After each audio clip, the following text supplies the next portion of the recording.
Respiratory rate. You guys know the last episode. If you haven't watched episode one, shame on you. Go back and watch episode one. Episode two, we ended with what I just started with, the respiratory rate and how that impacts total method of healing, PTSD, chronic pain, and more. Welcome to the Unarmored Talk podcast. I'm your host, Mario P. Fields. And if this is your first time listening to the show, thank you. Welcome. If you've been with me for quite some time, again, I always appreciate your loyalty and support. And as a reminder, if you have not watched episode one or two, get on that YouTube channel, check them out. They're about 19, 20 minutes. I wouldn't say long. I'd say short because we need more time, but we're jumping right into it. We ended the last episode with breathing and how breathing can reduce stress, PTSD, chronic pain, maybe make Mario grow taller than 5'2" and a half. Let's jump into it, David. What Okay, about Mario. this breathing component? So, the respiratory rate, breathing for human beings is the most fundamental action of their whole lives, bar none. Mm, There isn't anything more rudimentary. There isn't anything more important. And as it turns out, there isn't anything more predictive. So, your respiratory rate is the number of breaths you take in and out per minute. And before we started recording, Mario, we started talking about how you can't actually take somebody's respiratory rate while they're aware that you're taking their respiratory rate because their brain won't change it. It'll go higher, it'll go lower. So when I am taking the respiratory rate of a new patient, I tell them this: I'm going to do some paperwork while you just rest and get ready for our session. Go ahead and just lie there, and I'll be with you in 2.5 minutes while I finish my paperwork. mm. And secretly, I'm using a timer. I wait for 2 minutes. That's the standard.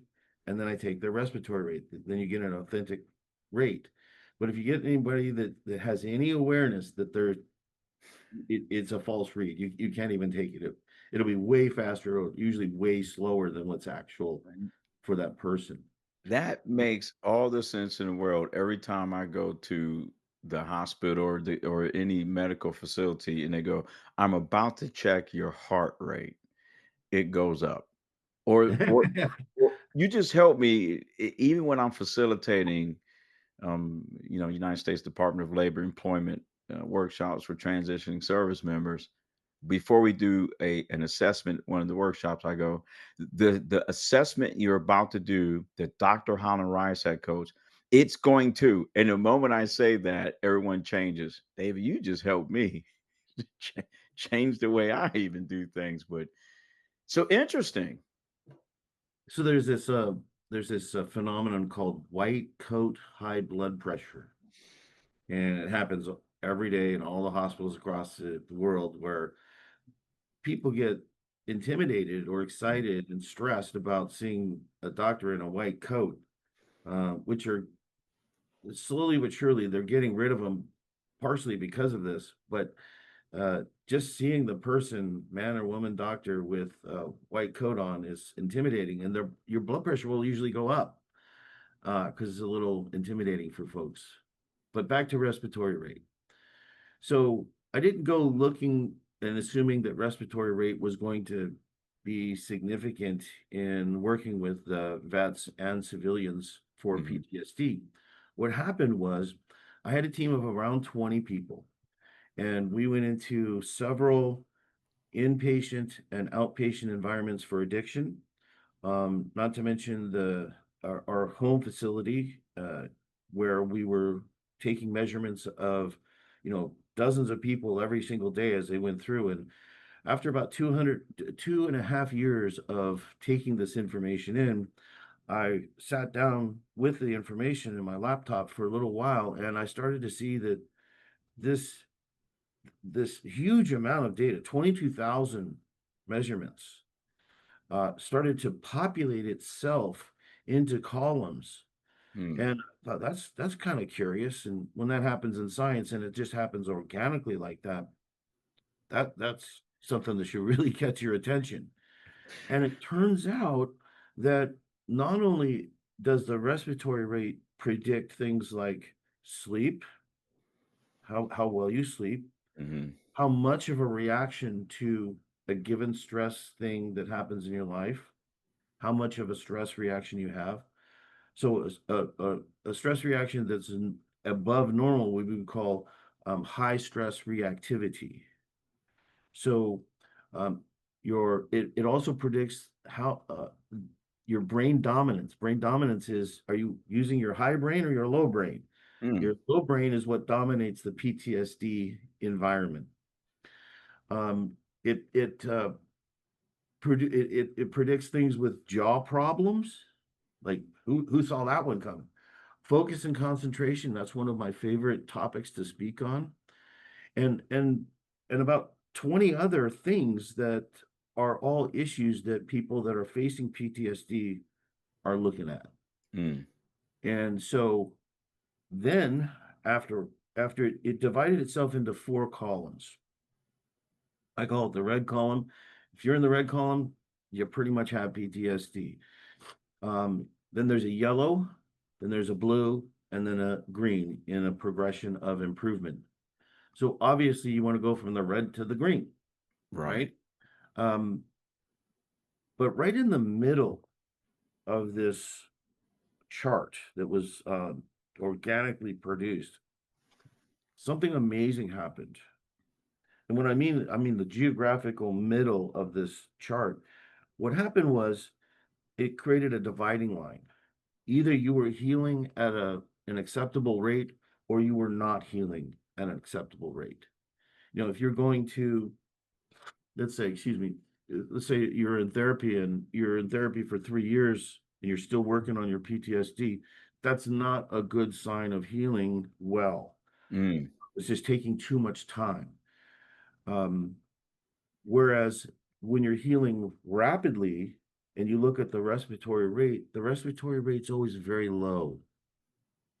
Believe it or not, many people who are in this green level, here's the things that they have that people in the red don't. They have high rates of healing. They have very low reactivity to stress. They sleep like a baby every single night. Um, and even when they don't sleep well, they're not affected. You know, how many people, if they have a bad night of sleep, you know, their whole day is bad or their whole week is bad. And my favorite is the focus and concentration. The focus and concentration is my favorite because it tells you what's happening in the brain itself.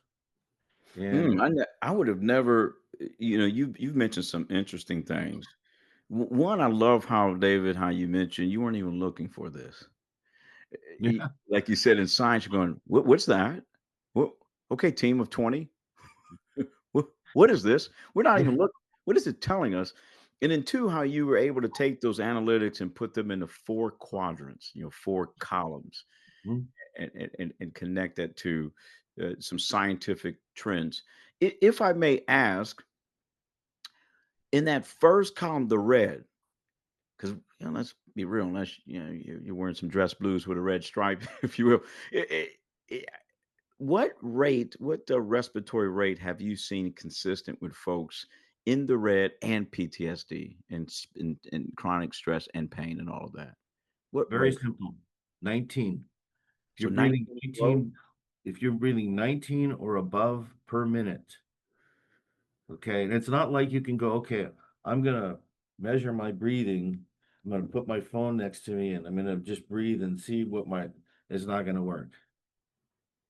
So Unless 19 you have the unusual ability to put that aside, you know, how you're going to change your breathing, but you've got to be able to breathe how you normally breathe when you're not being observed. Wow. So if your respiratory rate is 19 and above per minute, Yes, that's red. And then that's the lower your rate is, the more healthier and more positive trends for you. yes, So what's that next column? Is that the yellow? yeah. The yellow would be 11 to 18 breaths per minute.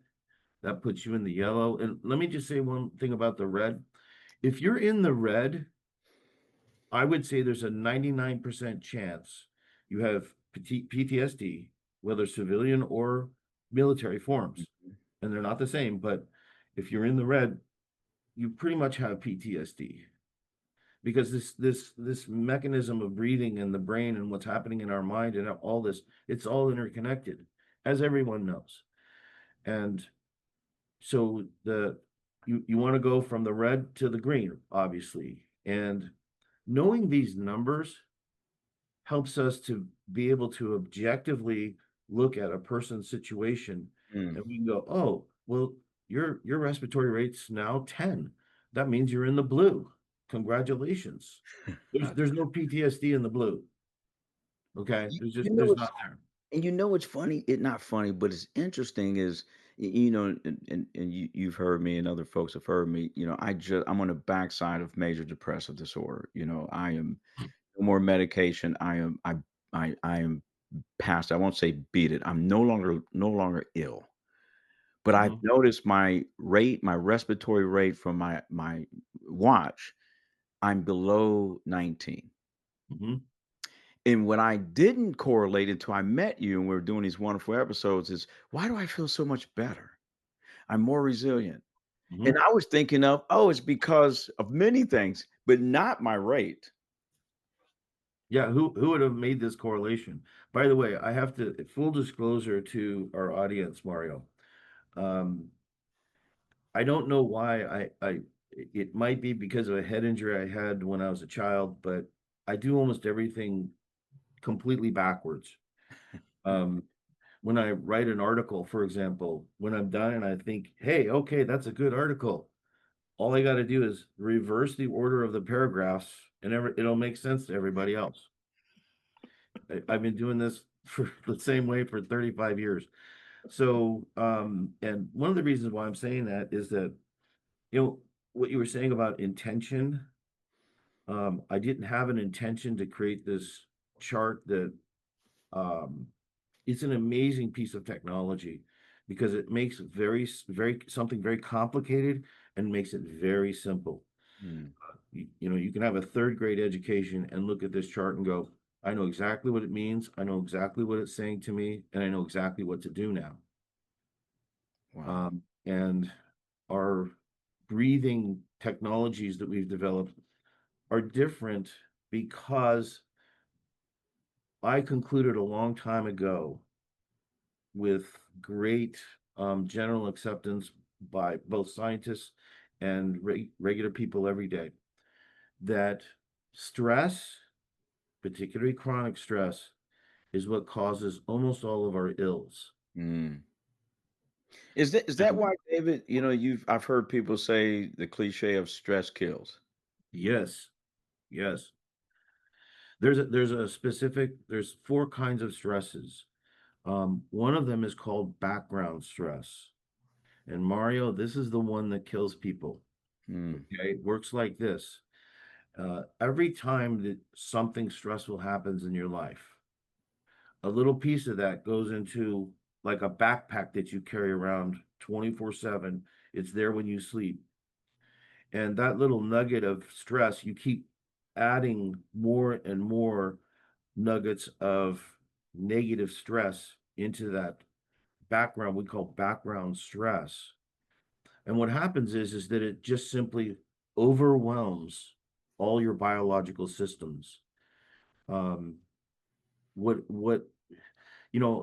nutrition is something that I have a great interest in, but I have a very good question for nutritionists, and it's a bit of a trick question. The question is, when you give a nutrition program to someone, are you counting their chronic stress? mm, Because the nutritional requirements of a human being that is chronically stressed and one that is not chronically stressed are entirely different. wow.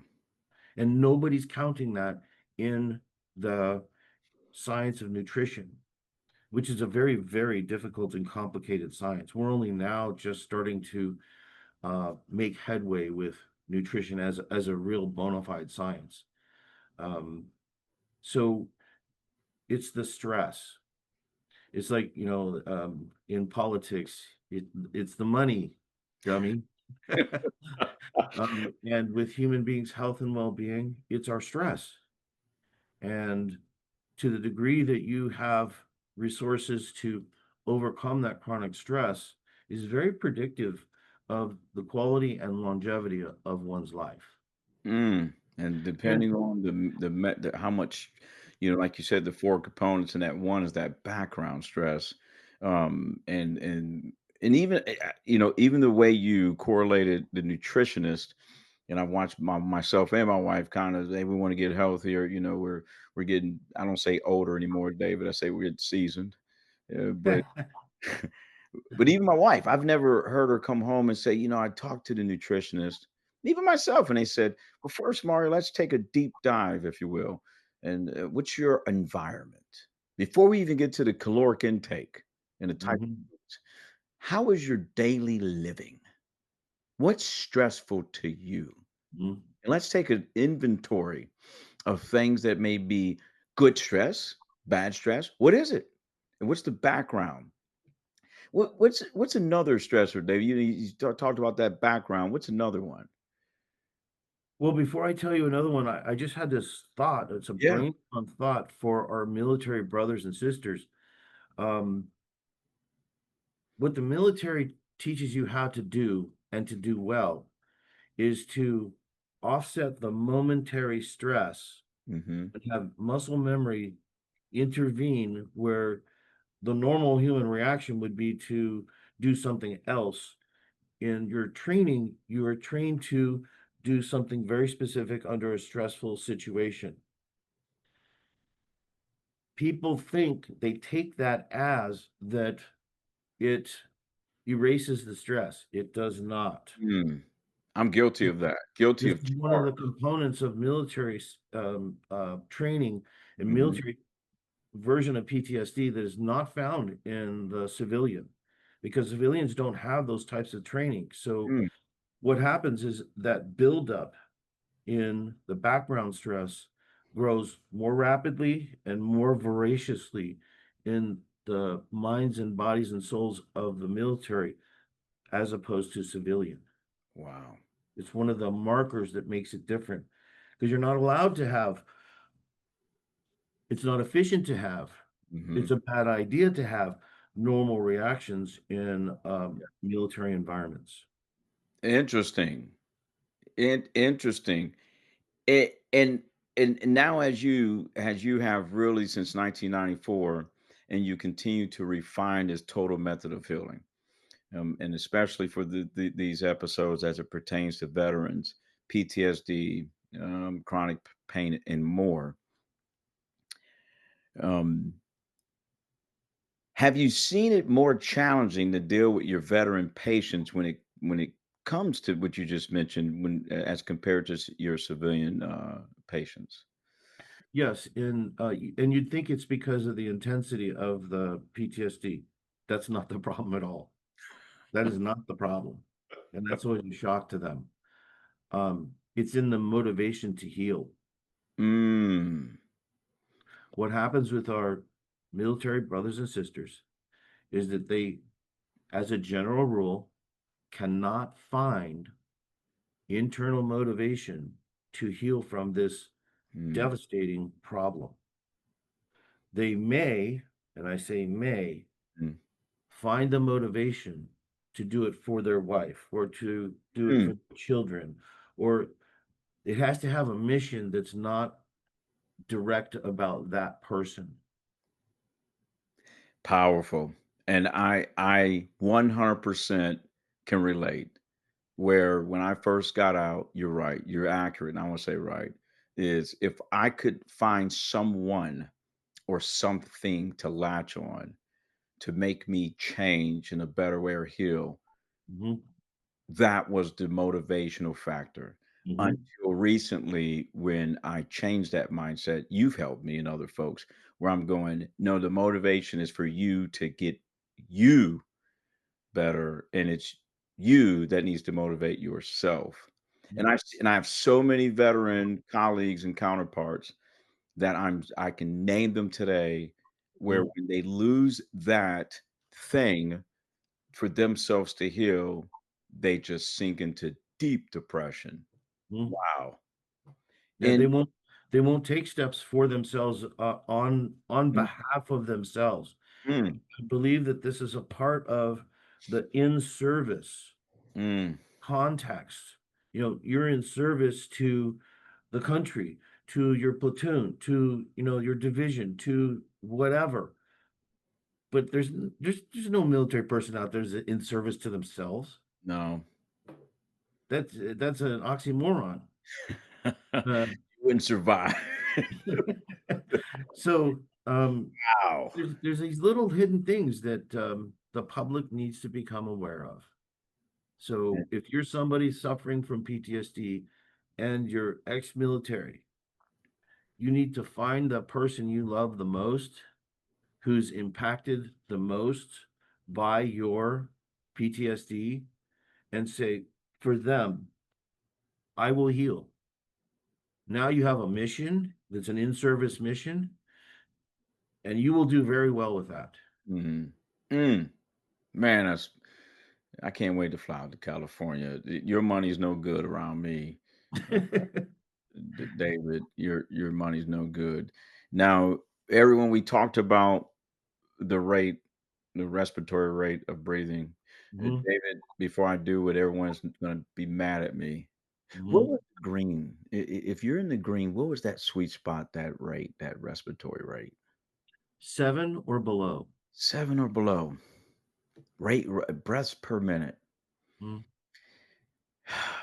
Everyone, I want to do it.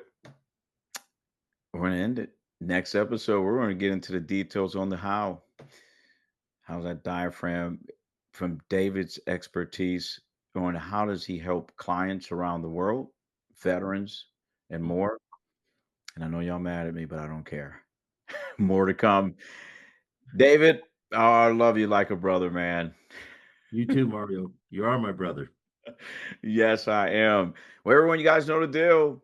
Stay in touch. Watch episode 1, 2, and of course this one, and then 4 will come out soon.